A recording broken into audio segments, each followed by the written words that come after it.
നമസ്കാരം, ഞാൻ Shonima. Al Hilal hospitals and medical centres അവതരിപ്പിക്കുന്ന BMC ന്യൂസ് ലൈവിലേക്ക് സ്വാഗതം.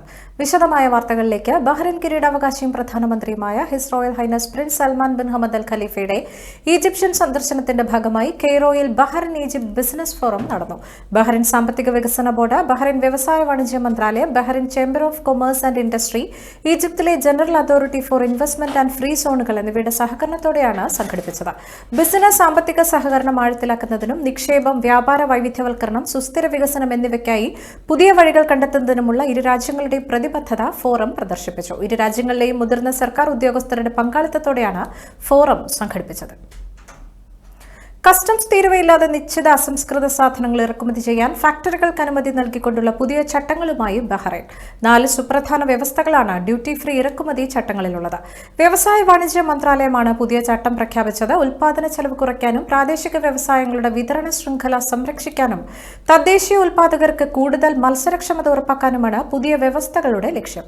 ഫാക്ടറികൾക്ക് ഉൽപാദനം വിപുലപ്പെടുത്താനും തൊഴിലവസരങ്ങൾ സൃഷ്ടിക്കാനും മാത്രമല്ല, കയറ്റുമതി വിപണികളിൽ ബഹ്റൈൻ നിർമ്മിത ഉൽപ്പന്നങ്ങളുടെ സാന്നിധ്യം ശക്തിപ്പെടുത്താനും ഡ്യൂട്ടി ഫ്രീ ചട്ടം സഹായകമാകും. തദ്ദേശീയ ഉൽപ്പന്നങ്ങൾക്ക് ഇറക്കുമതി നിരക്കിനേക്കാൾ 10% അധികമാണ് ആഭ്യന്തര വിപണിയിലെ വിലയെങ്കിൽ ആ ഉൽപ്പന്നം കസ്റ്റംസ് തീരുവയില്ലാതെ ഫാക്ടറികൾക്ക് ബഹ്റൈനിലേക്ക് ഇറക്കുമതി ചെയ്യാമെന്നതാണ് പ്രധാന വ്യവസ്ഥകളിൽ ഒന്ന്. ഫാക്ടറികൾക്ക് ആവശ്യമായ ഉൽപ്പന്നം തദ്ദേശീയമായി ഉൽപ്പാദിപ്പിക്കുന്നില്ലെങ്കിലോ, അല്ലെങ്കിൽ കൃത്യമായ മാനദണ്ഡങ്ങളോട് കൂടിയവയില്ലെങ്കിലോ, അല്ലെങ്കിൽ നിശ്ചിത സമയത്തിനുള്ളിൽ പ്രാദേശിക വിപണിയിൽ ഉൽപ്പന്നം ലഭ്യമല്ലെങ്കിലോ ആ ഉൽപ്പന്നങ്ങൾ തീരുവയില്ലാതെ ഇറക്കുമതി ചെയ്യാമെന്നതാണ് മറ്റ് വ്യവസ്ഥകൾ.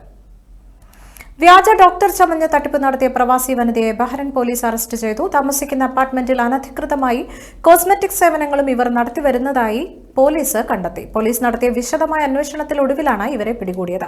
രാജ്യത്തേക്ക് അനധികൃതമായി ഇറക്കുമതി ചെയ്ത മരുന്നുകളും ഇവരുടെ പക്കൽ നിന്ന് പിടിച്ചെടുത്തു. ഡെർമറ്റോളജിസ്റ്റും കോസ്മെറ്റോളജിസ്റ്റുമാണെന്ന വ്യാജേനെ സമൂഹ മാധ്യമങ്ങളിൽ പരസ്യം നൽകുകയും നിയമപരമായി അംഗീകരിക്കാത്ത സേവനങ്ങൾ സംബന്ധിച്ച് ചിത്രങ്ങളും പോസ്റ്റുകളും പങ്കുവയ്ക്കുകയും ചെയ്തതായും നാഷണൽ ഹെൽത്ത് റെഗുലേറ്ററി അതോറിറ്റി അധികൃതർ വ്യക്തമാക്കി. പണം ഈടാക്കാനായി തന്നെ സമീപിക്കുന്ന ഉപഭോക്താക്കൾക്ക് ബോട്ടോക്സ് കുത്തിവെപ്പും എടുത്തിരുന്നു. മൈനർ ക്രിമിനൽ കോടതിയുടെ കീഴിലുള്ള കേസിൽ അടുത്തയാഴ്ച വിചാരണ തുടങ്ങും. അപകടകരവും അനധികൃതവുമായ മെഡിക്കൽ സേവനങ്ങളിൽ വീണുപോകരുതെന്നും അതോറിറ്റിയുടെ അംഗീകാരമുള്ളതും ലൈസൻസോടെ പ്രവർത്തിക്കുന്നതുമായ മെഡിക്കൽ പ്രൊഫഷനുകളിൽ നിന്നു മാത്രമേ വൈദ്യസേവനങ്ങൾ തേടാവൂ എന്നും അധികൃതർ നിർദ്ദേശിച്ചു. 10ാം തരം തുല്യത നേടിയ മലയാളം മിഷന്റെ സീനിയർ ഹയർ ഡിപ്ലോമ കോഴ്സായ നീലക്കുറിഞ്ഞി 2025 പരീക്ഷാഫലം പ്രഖ്യാപിച്ചു. പരീക്ഷ നടന്ന ഇന്ത്യക്ക് പുറത്തെ ഏക ചാപ്റ്ററായ ബഹ്റൈനിൽ നിന്നും പരീക്ഷ എഴുതിയ 7 കുട്ടികളടക്കം മുഴുവൻ കുട്ടികളും വിജയിച്ചതായും മലയാളം മിഷൻ ഡയറക്ടർ മുരുകൻ കാട്ടാക്കട അറിയിച്ചു. അലിൻ പ്രസാദ്, അദിന്യ പത്മകുമാർ, ദക്ഷിണ മുരളീകൃഷ്ണൻ, പ്രണത പ്രദീപ്, പ്രാർത്ഥന രാജ്, അവന്തിക രാജ്, സിൻറ്റ മറിയം ഷിബു എന്നിവരാണ് തുല്യതാ പരീക്ഷയിൽ ബഹ്റൈനിൽ നിന്നും മികച്ച വിജയം കരസ്ഥമാക്കിയത്. അലിൻ, അദിന്യ, പ്രണത, ദക്ഷിണ എന്നിവർ ബഹ്റൈനിലും, അവന്തിക തിരുവനന്തപുരത്തും, പ്രാർത്ഥന കോഴിക്കോടും, സിൻറ്റ ചെന്നൈയിലുമാണ് പരീക്ഷ എഴുതിയത്. മലയാളം മിഷന്റെ വിദേശ രാജ്യങ്ങളിലെ പ്രവർത്തനങ്ങൾക്ക് തുടക്കം കുറിച്ച ബഹ്റൈൻ കേരളീയ സമാജം മലയാളം പാഠശാലയിലെ പഠിതാക്കളാണ് എല്ലാവരും. കഴിഞ്ഞ വർഷം ആദ്യമായി നടന്ന നീലക്കുറിഞ്ഞി പരീക്ഷയിലും ബഹ്റൈനിൽ നിന്നും പരീക്ഷ എഴുതിയ എല്ലാ കുട്ടികളും വിജയിച്ചിരുന്നു. Malayalam mission Bahrain chapter president PV രാധാകൃഷ്ണപിള്ളയും ചാപ്റ്റർ സെക്രട്ടറി ബിജു M സതീഷും വിജയികൾക്ക് അനുമോദനങ്ങളും അറിയിച്ചു. BMC ന്യൂസിൽ ഇനിയൊരു ഇടവേള.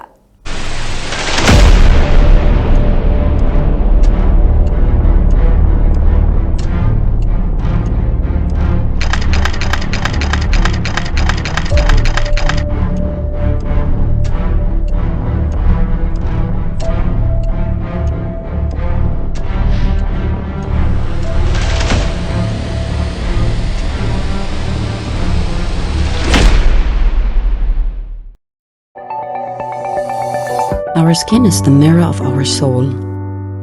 Our skin is our largest sensory organ. Our skin needs a healthy microbiome balance. This is regulated by its pH value, which protects the skin from pathogens, cold and ultraviolet rays.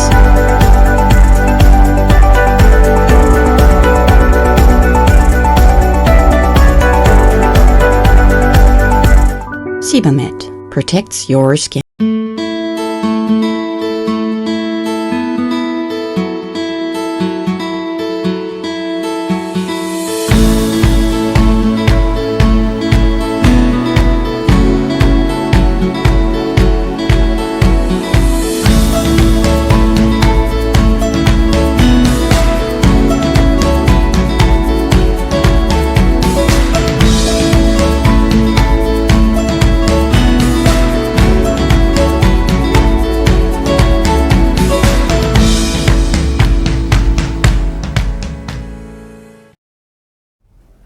BMC ന്യൂസിലേക്ക് വീണ്ടും സ്വാഗതം. പ്രവാചകൻ മുഹമ്മദ് നബിയുടെ 1500-ാം ജന്മദിനത്തോടനുബന്ധിച്ച് ICF Bahrain സംഘടിപ്പിക്കുന്ന മിലാദ് ക്യാമ്പയിന്റെ ഭാഗമായി നടക്കുന്ന മദ്ഹു റസൂൽ സമ്മേളനങ്ങൾക്ക് നാളെ തുടക്കമാവും. തിരുവസന്തം 1500 എന്ന ശീർഷകത്തിൽ ബഹ്റൈനിലെ 11 കേന്ദ്രങ്ങളിലാണ് വിപുലമായ സമ്മേളനങ്ങൾ നടക്കുന്നത്. നാളെ വ്യാഴാഴ്ച രാവിലെ 11 മണിക്ക് സൽമാബാദ് ഹിലാൽ ഓഡിറ്റോറിയത്തിൽ നടക്കുന്ന മീലാദ് സമ്മേളനത്തിൽ പ്രമുഖ പണ്ഡിതനും വാഗ്മിയുമായ ഇബ്രാഹിം സഖാഫി പുഴക്കാട്ടിരി മുഖ്യപ്രഭാഷണം നടത്തും. ഇസാ ടൗൺ റീജിയൻ കമ്മിറ്റി സംഘടിപ്പിക്കുന്ന സമ്മേളനം ജിദാലി ടൗൺ മസ്ജിദിൽ രാത്രി 9 മണിക്ക് ആരംഭിക്കും. മനാമ റീജിയൻ മദ്ഹു റസൂൽ സമ്മേളനം സെപ്റ്റംബർ 5 വെള്ളി രാത്രി 8 മണിക്ക് മനാമ KMCC ഓഡിറ്റോറിയത്തിലും ഉമ്മലസം സമ്മേളനം ശനിയാഴ്ച രാത്രി ബാങ്കോക്ക് ഓഡിറ്റോറിയത്തിലും നടക്കും. അറബി പ്രമുഖരും സാമൂഹിക സാംസ്കാരിക രംഗത്തെ പ്രമുഖരും മുഖ്യ അതിഥികളായും പങ്കെടുക്കും. ഞായറാഴ്ച വൈകിട്ട് 6 മണിക്ക് മനാമ സെൻട്രൽ മാർക്കറ്റ് സുന്നി സെന്ററിലും സെപ്റ്റംബർ 7 തിങ്കൾ വൈകിട്ട് ഗുദൈബിയ റീജിയൻ കമ്മിറ്റിയുടെ ആഭിമുഖ്യത്തിൽ കന്നഡ ഭവൻ ഓഡിറ്റോറിയത്തിലുമാണ് സമ്മേളനം. സെപ്റ്റംബർ 9 ചൊവ്വ സിത്രയിലും സെപ്റ്റംബർ 11 വ്യാഴം രാത്രി 8:30 മുഹറക് സയാനി ഓഡിറ്റോറിയത്തിലും സമ്മേളനങ്ങൾ നടക്കും. വെള്ളിയാഴ്ച ഉച്ചയ്ക്ക് ബുദയ്യ, റിഫ എന്നിവിടങ്ങളിലാണ് സമ്മേളനങ്ങൾ നടക്കുക. ICF റിഫ റീജിയൻ കമ്മിറ്റിയുടെ ആഭിമുഖ്യത്തിൽ വൈകിട്ട് 7 മണിക്ക് സനത് ബാബ സിറ്റി ഹാളിൽ നടക്കുന്ന മീലാദ് സമ്മേളനത്തിൽ പ്രമുഖ പണ്ഡിതന്മാരും നേതാക്കളും സംബന്ധിക്കും. സെപ്റ്റംബർ 13 ശനിയാഴ്ച അഹമ്മദ് ടൗൺ ഫാത്തിമ ഷാക്കിർ ഹാളിൽ സമ്മേളനങ്ങൾക്ക് സമാപനമാവും. സെപ്റ്റംബർ 30 വരെ നീണ്ടു നിൽക്കുന്ന മീലാദ് ക്യാമ്പയിന്റെ ഭാഗമായി സ്നേഹസംഗമം, മീലാദ് ഫെസ്റ്റ്, മൊബൈൽ മൗലിദ്, Madina gallery, master mind, daily quiz, midnight bloom എന്നിവ വിവിധ കേന്ദ്രങ്ങളിലായി നടക്കുമെന്നും ICF ബഹ്റൈൻ നാഷണൽ ഭാരവാഹികൾ അറിയിച്ചു. കൊല്ലം പ്രവാസി അസോസിയേഷൻ ബഹ്റൈൻ എല്ലാ വർഷവും KPA പൊന്നോണം എന്ന പേരിൽ സംഘടിപ്പിക്കുന്ന ഓണാഘോഷം ഈ വർഷം കൂടുതൽ വിപുലമായ രീതിയിൽ സംഘടിപ്പിക്കാൻ ഒരുങ്ങുകയാണ്. സംഘടനയുടെ വിവിധ ഏരിയ കമ്മിറ്റികളുടെ നേതൃത്വത്തിലാണ് ആഘോഷങ്ങൾ അരങ്ങേറുക. സെപ്റ്റംബർ 19 മുതൽ ഒക്ടോബർ 24 വരെ നീണ്ടു നിൽക്കുന്ന KPA പൊന്നോണം 2025 ഓണാഘോഷ പരിപാടികൾ KPAയുടെ 10 ഏരിയ കമ്മിറ്റികളുടെ നേതൃത്വത്തിൽ പവിഴദ്വീപിലെ വിവിധ പ്രദേശങ്ങളിലായി ഘട്ടം ഘട്ടമായി നടത്തും. ഓരോ ഏരിയകളും സംഘടിപ്പിക്കുന്ന പരിപാടികളിൽ ഓണസദ്യ, ഓണക്കളികൾ, കലാപരിപാടികൾ, തിരുവാതിര, പുലികളി, വടംവലി തുടങ്ങിയ വൈവിധ്യമാർന്ന വിനോദങ്ങളും ഉൾപ്പെടുത്തിയിട്ടുണ്ട്. ഇതോടൊപ്പം KPAയിലെ എല്ലാ കുടുംബാംഗങ്ങൾക്കും പരസ്പരം പരിചയപ്പെടാനും സൗഹൃദം പുതുക്കാനും സ്വന്തം കഴിവുകൾ പ്രകടിപ്പിക്കാനും അവസരം ഒരുക്കാനുമാണ് സംഘടന ശ്രമിക്കുന്നതെന്നും ഭാരവാഹികൾ അറിയിച്ചു. സൽമാനിയ കാനു ഗാർഡനിൽ പ്രവർത്തിക്കുന്ന ഗുരുദേവ സോഷ്യൽ സൊസൈറ്റിയുടെ ഈ വർഷത്തെ നവരാത്രി ആഘോഷവും വിദ്യാരംഭവും സെപ്റ്റംബർ 22 മുതൽ ഒക്ടോബർ 2 വരെ വിപുലമായ രീതിയിൽ ആഘോഷിക്കും. ചടങ്ങുകളുടെ ഔദ്യോഗിക പോസ്റ്റർ പ്രകാശന കർമ്മം കഴിഞ്ഞ ദിവസം നടന്ന ചടങ്ങിൽ സൊസൈറ്റി ചെയർമാൻ സനീഷ് കുറുമല്ലിൽ നിർവഹിച്ചു. ഈ ദിവസങ്ങളിൽ വൈകിട്ട് 7 മണി മുതൽ നവരാത്രി ആഘോഷങ്ങളും വിവിധയിനം കലാപരിപാടികളും ഉണ്ടായിരിക്കുമെന്നും തുടർന്ന് വിദ്യാരംഭ ദിവസമായ ഒക്ടോബർ 2 വ്യാഴാഴ്ച രാവിലെ 4:30 മുതൽ സൊസൈറ്റിയിലെ പ്രത്യേകം തയ്യാറാക്കിയ നവരാത്രി മണ്ഡപത്തിൽ പ്രമുഖ IAS ഓഫീസറും കേരള ഗവൺമെന്റ് പ്രിൻസിപ്പൽ സെക്രട്ടറിയുമായ ഡോക്ടർ രാജു നാരായണസ്വാമി IAS കുരുന്നുകൾക്ക് അറിവിന്റെ അധ്യക്ഷരം പകർന്നു നൽകുകയും ചെയ്യും. അന്നേ ദിവസം വൈകിട്ട് 7 മണി മുതൽ നടക്കുന്ന എഡ്യൂക്കേഷൻ എക്സലൻസ് അവാർഡ് ദാന ചടങ്ങിൽ കുടുംബാംഗങ്ങളുടെ കുട്ടികളിൽ 10-12 ക്ലാസുകളിൽ ഉന്നത വിജയം നേടിയ കുട്ടികളെയും സൊസൈറ്റിയിലെ അധ്യാപകരെയും ആദരിക്കുമെന്നും ഭാരവാഹികൾ അറിയിച്ചു. രജിസ്ട്രേഷനും കൂടുതൽ വിവരങ്ങൾക്കും രഞ്ജിത്ത് വാസപ്പനെ 34347514 എന്ന നമ്പറിലോ ശിവജി ശിവദാസനെ 66994550 എന്നീ നമ്പറുകളിലും ബന്ധപ്പെടാം.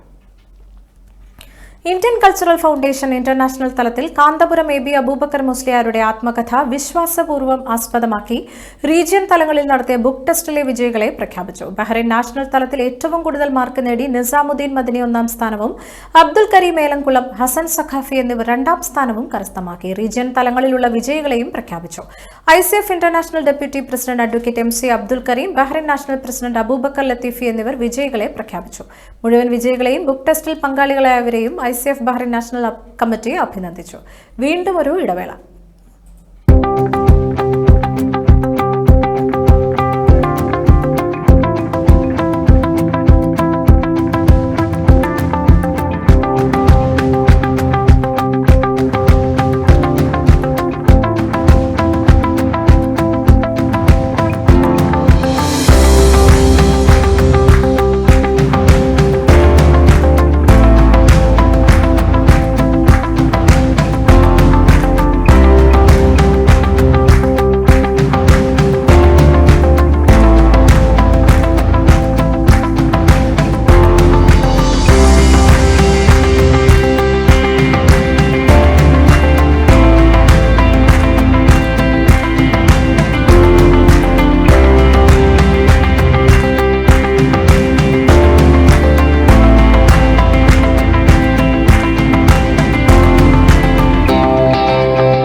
ഭീകരതയ്ക്കെതിരെയുള്ള ഇന്ത്യയുടെ നീക്കങ്ങൾക്ക് പൂർണ്ണ പിന്തുണ അറിയിച്ച് ജർമ്മനി. വിദേശകാര്യമന്ത്രി എസ് ജയശങ്കറും ജർമ്മൻ വിദേശകാര്യമന്ത്രി ജൊഹൻ വാദഫുലും ചേർന്ന് നടത്തിയ സംയുക്ത വാർത്താ സമ്മേളനത്തിലാണ് തീരുമാനം. ഇന്ത്യക്കും ജർമ്മനിക്കും ഇടയിലെ വ്യാപാരം ഇരട്ടിയാക്കും. ജർമ്മൻ കമ്പനികൾക്ക് ഇന്ത്യയിൽ പ്രത്യേക പരിഗണന നൽകുമെന്നും എസ് ജയശങ്കർ അറിയിച്ചു. ജർമ്മനിയിലേക്ക് വിദ്യാർത്ഥികൾക്ക് ഹ്രസ്വ വിസ നൽകും. ബഹുധ്രുവ ലോകത്തിൽ സഹകരണത്തിലൂടെ വിഷയങ്ങൾ പരിഹരിക്കണമെന്നും ലോകം സാമ്പത്തിക അനിശ്ചിതാവസ്ഥ നേരിടുന്നുവെന്നും ജയശങ്കർ ചൂണ്ടിക്കാട്ടി. ഇന്ത്യക്ക് ആഗോളതലത്തിൽ തന്ത്രപ്രധാന പങ്കുണ്ടെന്ന് ജർമ്മൻ വിദേശകാര്യമന്ത്രി ജൊഹൻ വാദഫുൽ അഭിപ്രായപ്പെട്ടു. ഇന്ത്യ യൂറോപ്യൻ യൂണിയൻ സ്വതന്ത്ര വ്യാപാര കരാർ ഈ വർഷം യാഥാർത്ഥ്യമാക്കണം.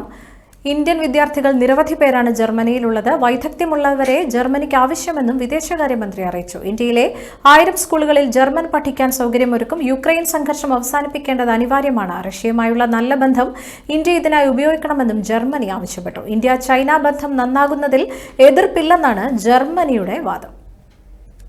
പൗരത്വ ഭേദഗതി നിയമത്തിൽ സമയപരിധിയിൽ ഇളവുമായി കേന്ദ്ര സർക്കാർ. 2024 ഡിസംബർ 31-നകം ഇന്ത്യയിലെത്തിയ മുസ്ലിം ഇതര വിഭാഗങ്ങൾക്ക് രേഖകളില്ലെങ്കിലും തങ്ങാൻ അനുമതി. ഇവരെ CAA നിയമത്തിന്റെ പരിധിയിൽ ഉൾപ്പെടുത്തിയേക്കും. നേരത്തെ 2014 ഡിസംബർ 31 വരെ വന്നവർക്കായിരുന്നു രാജ്യത്ത് തങ്ങാൻ അനുമതി. അതേസമയം CAA നിയമം ഭേദഗതി ചെയ്തെന്ന് സമൂഹ മാധ്യമങ്ങളിൽ പോസ്റ്റ് ചെയ്തത് കേന്ദ്രമന്ത്രി സുഗന്ധ മംജൂദാർ ഡിലീറ്റ് ചെയ്തു. CAA നിയമത്തിൽ മാറ്റം വരുത്താൻ പാർലമെന്റിനെ സാധിക്കുമെന്ന് തൃണമൂൽ കോൺഗ്രസ് കേന്ദ്രമന്ത്രി വ്യാജ വാർത്ത പ്രചരിപ്പിക്കുകയാണെന്ന് സാകേത് ഗോഖലെ പറഞ്ഞു.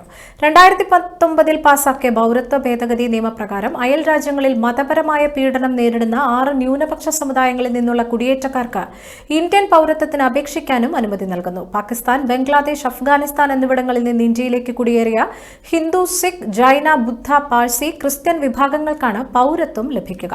CAA മുസ്ലിങ്ങൾ ഉൾപ്പെടെയുള്ള പൗരന്മാരെ ഒരു തരത്തിലും ബാധിക്കില്ലെന്നാണ് കേന്ദ്ര സർക്കാർ പറയുന്നത്. മുകളിൽ പറഞ്ഞ 6 രാജ്യങ്ങളിലെ ന്യൂനപക്ഷ സമുദായങ്ങളല്ലാതെ മറ്റു വിദേശികൾക്ക് CAA പ്രകാരം പൗരത്വത്തിന് അപേക്ഷിക്കാനാകില്ല.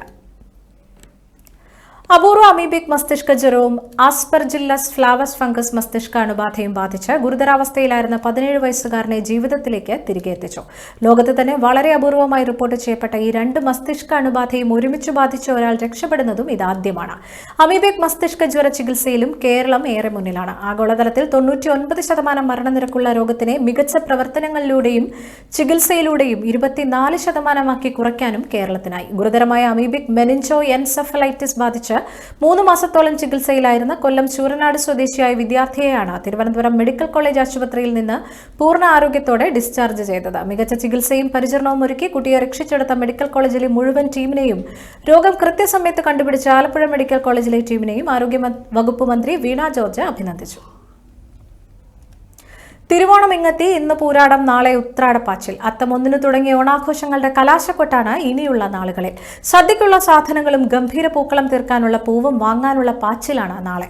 കേരളത്തിലെ ഓഫീസുകളിലെല്ലാം ഇന്നലെ പൊടി പൊടിക്കുന്ന ഓണാഘോഷമായിരുന്നു നടന്നത്. പടിവാതിൽക്കലെത്തിയ പൊന്നോണത്തെ വരവേൽക്കാനുള്ള നെട്ടേട്ടത്തിലാണ് പ്രവാസി മലയാളികളും. ഉത്രാടം എന്നാൽ പ്രവാസിക്ക് ഉത്സാഹരാത്രിയാണ്. ഇന്നലെ വൈകിട്ടും വ്യാപാര സ്ഥാപനങ്ങളിൽ വൻ തിരക്കാണ് അനുഭവപ്പെട്ടത്. സൂപ്പർ മാർക്കറ്റുകളിൽ ലോഡ് കണക്കിന് നാടൻ പച്ചക്കറികളാണ് എത്തിയത്. ഗൾഫുകാർക്ക് ഓണമുണ്ണാൻ കേരളത്തിൽ നിന്ന് ടൺ കണക്കിന് പച്ചക്കറിയാണ് എത്തിയിരിക്കുന്നത്. ഈ വാർത്തയോടുകൂടി ഇന്നത്തെ BMC ന്യൂസ് ലൈവിൽ മലയാളം വാർത്തകൾ പൂർണ്ണമാകുന്നു. ശുഭരാത്രി.